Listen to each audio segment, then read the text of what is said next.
आपको क्या लगता है कि जो दुनिया की आफाकी सच्चाई है, जिसको आप इस्लाम जी, समझते हैं और जी, जी, ये जो सच है, जो हकीकत है आपके नज़दीक, ये आप जी, जी। तक आपके अल्लाह की रहमत से आपको बचपन से ही मयस्सर है और आपको इस सच को ढूँढने के लिए कोई तपस्या नहीं करनी पड़ी, कोई तगोदौ नहीं करनी पड़ी। आप पैदाइशी तौर पर मुसलमान हैं और इत्तेफ़ाक से यही दीन जो है, वो एक सही और दुरुस्त दीन है, बाकी तमाम मज़हब गलत हैं। हम एज़ अ मुस्लिम आपको पता है कि जो भी जिस घराने में पैदा होता है, तो उसकी जो परवरिश है, वो उसी उसी तरह के उसी तर्ज़ अमल पे की जाती है। वो तो एक चीज़ है, मुस्लिम घराने में पैदा हुए, तो हमने एज़ अ मुस्लिम ही अपने आप को लेके चलना। अल्लाह ताला कोई थोड़ा बहुत शऊर दे देता है, तो देन फिर हमारे ऊपर एक रिस्पॉन्सिबिलिटी आ जाती है कि हम तहकीक करेंगे। लकीर का फ़कीर वाला हिसाब ना हो जाए कि बस जो उन्होंने बता दिया है, हम उसको यही वजह है कि मैं अपने घर वालों में जो भी मेरे बड़े या जिनसे हमने सीखा, बहुत जगहों पे मुझे उनसे इख्तिलाफ है।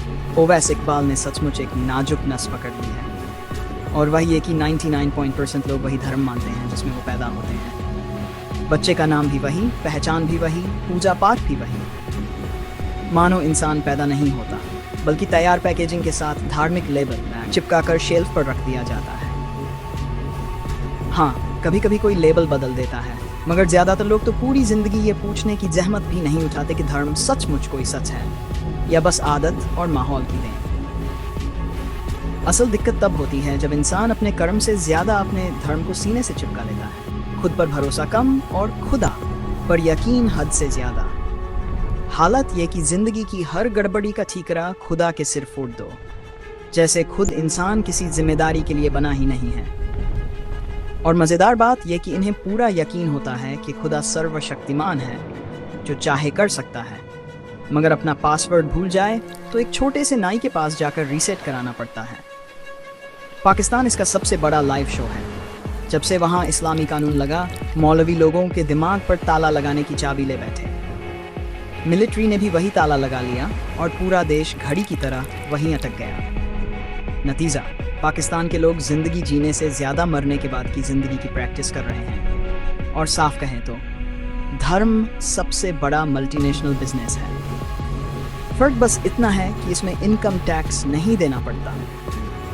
अब तौकीर जैसे लोग बेशक मानते हैं कि अगर वो मुस्लिम परिवार में पैदा हुए तो उन्हें इस्लाम ही सही लगेगा, मगर अंदर से जानते हैं कि अगर उन्होंने जरा भी इस्लाम पर उंगली उठाई तो उनकी लाश की भी गिनती न होगी।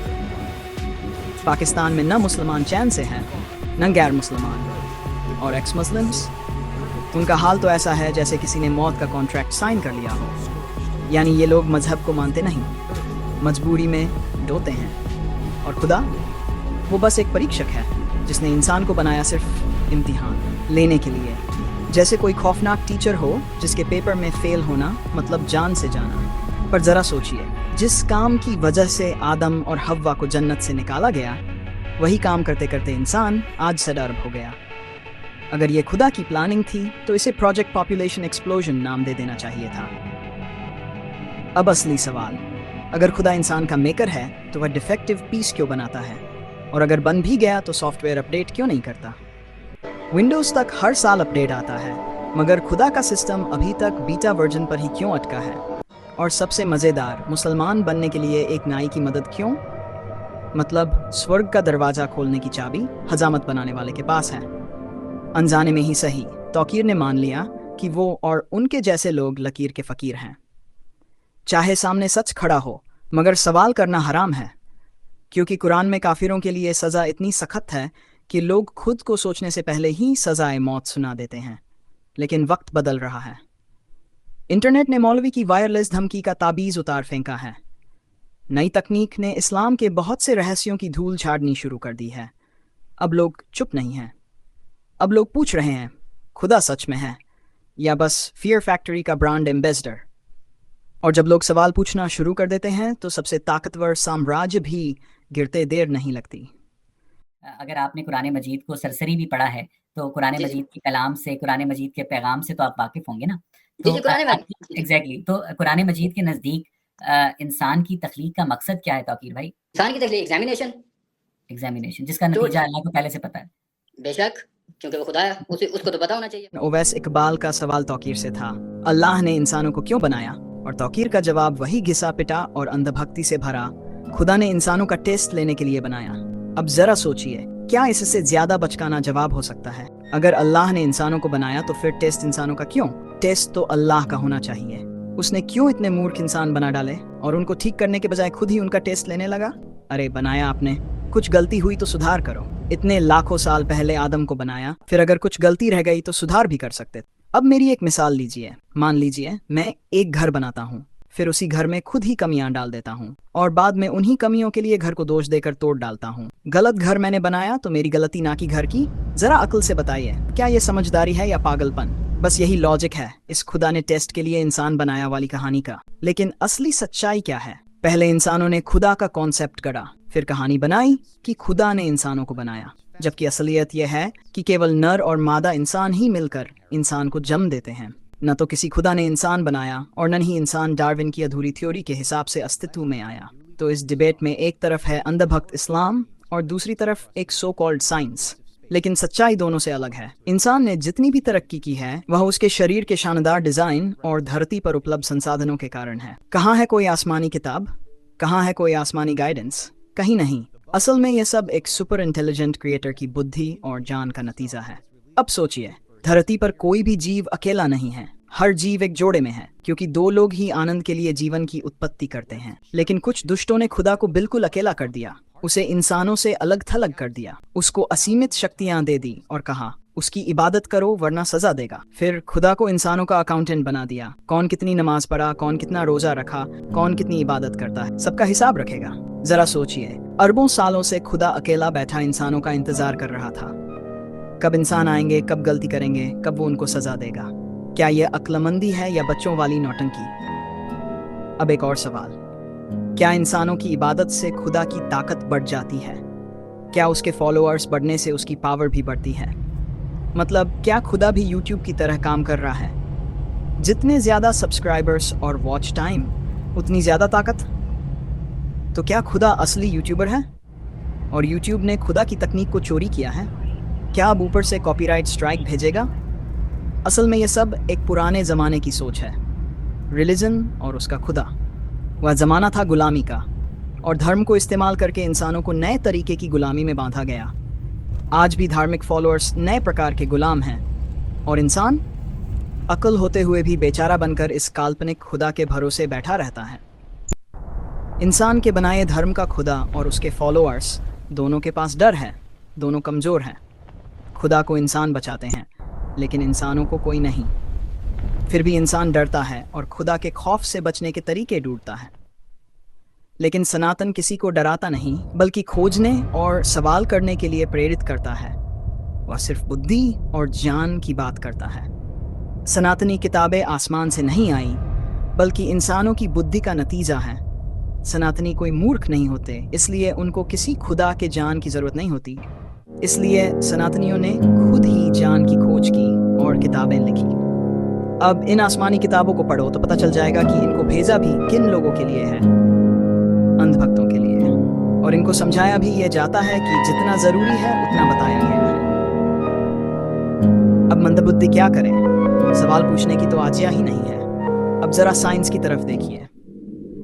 फॉसिल्स बताते हैं कि धरती पर जीवों में बदलाव हुए, नए जीव आए और कई विलुप्त हो गए। डीएनए की समानता भी दिखाती है कि जीवों में एक कॉमन पैटर्न है।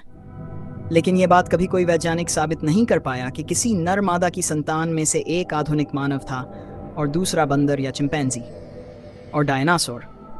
इतने विशाल जीव धरती पर करोड़ों साल तक राज करते रहे, अंडे देते थे। लेकिन 66 मिलियन साल पहले एक एस्टेरॉयड ने सब खत्म कर दिया। अगर डार्विन की थ्योरी सही है तो डायनासोर उसमें कहाँ फिट होते हैं? सच्चाई यह है कि डार्विन की थ्योरी डायनासोर से पहले की कहानी नहीं बताती। असल में यह सब कुछ कारों के एवोल्यूशन जैसा है। हर युग में नए मॉडल आते हैं और पुराने खत्म हो जाते हैं। क्यों? क्योंकि कोई सुपर इंटेलिजेंट क्रिएटर लगातार प्रयोग करता रहा और जीवन की संरचना में सुधार करता रहा। अब ओवैस इकबाल के सवाल का असली जवाब यह है, जीवन न तो नेचुरल सिलेक्शन से आया और न ही अबायोजेनेसिस से। धरती पर जीवन को सोच समझकर ट्रांसफर किया गया और सुधारों के बाद आधुनिक मानव अस्तित्व में आया। और इस जीवन का सबसे अहम मकसद है, इसी आनंद की खोज इंसानों को 8 अरब की जनसंख्या तक ले आई। आसमानी गाइडेंस की कहानियां इंसानों ने खुद बनाई थी, लेकिन सच्चाई यह है कि इंसानों ने जो भी तरक्की की उसमें किसी खुदा की कोई मदद नहीं थी। बल्कि इंसानों का डिजाइन किया हुआ शरीर और धरती का अद्भुत सेटअप ही उस सुपर इंटेलिजेंट क्रिएटर का सबूत है। उस क्रिएटर ने पहले इंसानों के लिए यह सोलर सिस्टम तैयार किया। ये किसी जादू से नहीं हुआ, बल्कि यूनिवर्सल लॉज के अंदर रहकर धरती की स्थिति अनुकूल बनाई, जुपिटर को रक्षक की तरह स्थापित किया, फिर एक मार्स साइज प्लेनेट को धरती से टकराया जिससे चांद बना और धरती का झुकाव सही हुआ। धरती को इंसानों के लिए बिल्कुल परफेक्ट किया गया। सूरज से ऊर्जा मिली, पानी का कभी न खत्म होने वाला चक्र बनाया गया। वही पानी करोड़ों साल से भाप बनता है, बादल बनता है, बरसता है और फिर से साफ होकर लौट आता है। इतना शानदार डिजाइन कोई जादूगर नहीं कर सकता। अब बड़ा सवाल, सुपर इंटेलिजेंट क्रिएटर मदद क्यों नहीं करता? क्योंकि वह सिर्फ यूनिवर्सल लॉज के दायरे में काम करता है। उसकी ताकत जादू नहीं बल्कि बुद्धि, जान और समय है। उसके लिए एक दिन धरती के 3.32 बिलियन साल। इतनी विशाल कायनात को बनाने में इतना समय तो लगेगा ही। सनातन की किताबें यही बताती हैं। ब्रह्मा का एक दिन 2.3 बिलियन साल, और सिर्फ सनातन ही बताता है कि यूनिवर्स हर बार हिरण्यगर्भ से जन्म लेता है। साइंस की सिंगुलैरिटी थ्योरी भी इसी ओर इशारा करती है, लेकिन अधूरी है, क्योंकि सच यह है कि यूनिवर्स एक चक्र है। ना समय कभी शुरू हुआ, ना स्पेस, ना ही कभी खत्म होगा। लेकिन सो कॉल्ड वैज्ञानिक कहते हैं कि बिग बैंग से ही टाइम और स्पेस शुरू हुआ। यह है उनकी नैरो माइंडेड साइंस। असलियत यह है कि किसी भी वस्तु की शुरुआत कभी साबित नहीं हुई। मैथ्स से जो उन्होंने साबित करने की कोशिश की वह सब बस थ्योरी है, सच नहीं। तो नतीजा क्या है? ओवैस इकबाल जैसे लोग अपनी आदत से मजबूर हैं। एक अंधभक्ति छोड़ते हैं और दूसरी पकड़ लेते हैं। शुरुआत में मुझे भी लगा कि ओवैस सच बोलने वाला इंसान है, लेकिन जल्दी ही समझ गया उसने बस एक गुलामी छोड़ी और दूसरी गुलामी पकड़ ली। निष्कर्ष, न इंसान किसी आसमानी टेस्ट के लिए बना है, न ही ब्लाइंड इवोल्यूशन से। इंसान बना है आनंद के लिए, क्रिएशन के लिए, और यही समझ उसे अगले स्तर तक ले जाएगी।